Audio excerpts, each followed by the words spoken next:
خدا کی محبتوں سے بھرے ہوئے میرے بزرگوں، میرے بچوں، بہنوں اور بھائیوں، آؤ ہم جھکیں اور آج کی صبح پھر سے خدا کے تخت کے سامنے پہنچ کر خدا کو سجدہ کریں۔ خدا کا دھنیہ واد ہے، شکر گزاری ہے کہ خدا نے ہمیں پھر سے نام لے کر کے بلایا کہ آؤ ہم خدا کے تخت پر چلیں اور آج کی برکتوں کو حاصل کریں۔ خدا نے اپنے آسمانی جھروکے کھولے ہوئے ہیں، اپنے غیبی خزانوں کو کھولا ہوا ہے۔ ہم اپنے ہاتھ پھیلائے ہوئے خدا کے پاس چلیں اور آج کے خوبصورت کلام پر دھیان دیں۔ یشعیاہ نبی کی کتاب ہے، اس کا 12واں ادھیائے ہے اور اس کی 4 آیت جو ہے وہ میں بیان کروں گا۔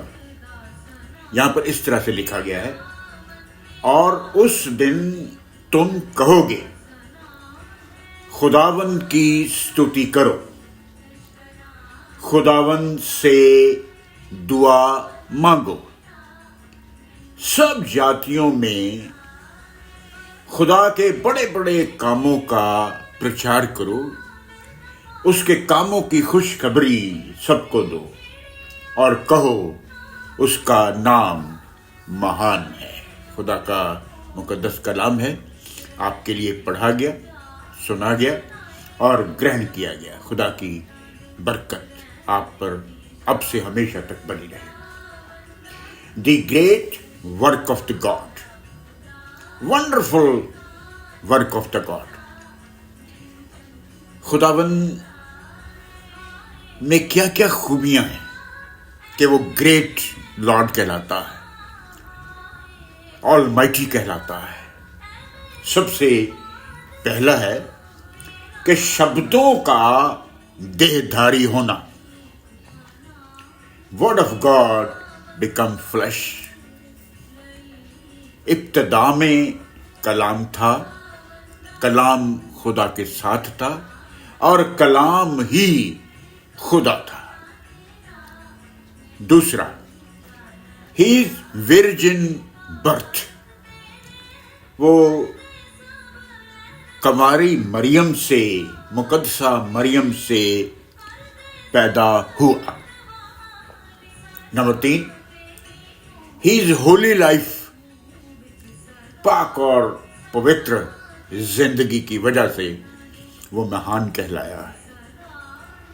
ہیز کروسیفیکیشن ڈیتھ، یہ چوتھی بات تھی۔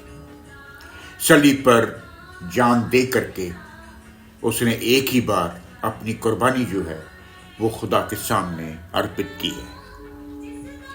نمبر 5، ہیز ریزریکشن، اس کا مردوں میں سے تیسرے دن جی اٹھنا، یہ اسے دنیا کے باقی لوگوں سے الگ کرتا ہے۔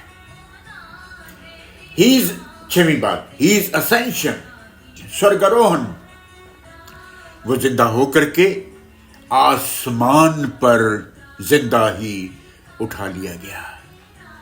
7ویں بات، ہی از سن آف گاڈ، وہ خدا کا اکلوتا بیٹا ہے جو آسمانی تخت چھوڑ کر کے اس سنسار میں آیا ہے۔ مائی ڈیئر فرینڈز، میرے بچوں، بزرگوں، بہنوں اور بھائیوں، کرسمس کا مہینہ شروع ہو گیا ہے۔ 1 تاریخ کو میں نے بیان کیا تھا، ایڈونٹ سیزن شروع ہو گیا ہے، کرسمس فیسٹیول شروع ہو گیا ہے، اور اب آپ یسوع مسیح کے جیون پر بہت سارا پرچار سنیں گے، بہت ساری خوشخبریاں آئیں گی۔ لوگ اسے ڈھونڈیں گے، لوگ اسے ڈھونڈنے کے لیے نکلیں گے، اور جو اسے ڈھونڈیں گے وہ اسے پا لیں گے۔ لوگ اسے جانیں گے۔ خدا اس دنیا میں کیوں آیا؟ اس نے اپنا اکلوتا بیٹا اس جہاں میں کیوں بھیجا؟ خدا نے اپنا اکلوتا بیٹا بخش دیا تاکہ جو کوئی اس پر وشواس کرے وہ ناش نہ ہو بلکہ ہمیشہ کی زندگی کو پائے۔ لوگ اسے پہچانیں گے کہ وہ سچ مچ خدا کا بیٹا ہے۔